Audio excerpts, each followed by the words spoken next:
السلام عليكم ورحمة الله وبركاته. تحياتي لإخوتي وأخواتي.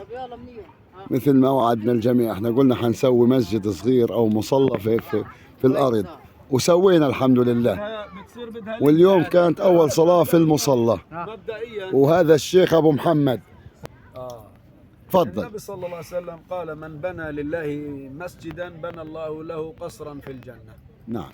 وكذلك يعني قال في الحديث القدسي: بيوتي الله سبحانه وتعالى بيوتي في الأرض المساجد عمارها زوارها، فطوبى لعبد توضأ في بيته ثم مضى إلى بيت من بيوتي فكان حقا على المزور أن يكرم زائره.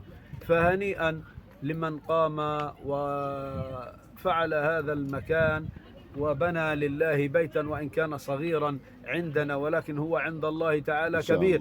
فأسأل الله يا أبو عبد الله يكون في ميزان حسناتك وميزان حسنات أبو عبد الله، والناس الطيبين كمان اللي دائما واقفين معانا. والله ميزان حسنات الله يجزيك الخير يا أبو محمد. الله يكرمك وأكرم السامعين إن شاء الله. إن شاء الله. شكرا أبو محمد، الله يعطيك الصحة والعافية. شكرا للجماعة، شكرا لكل الداعمين اللي دائما واقفين معانا ورافعين راسنا.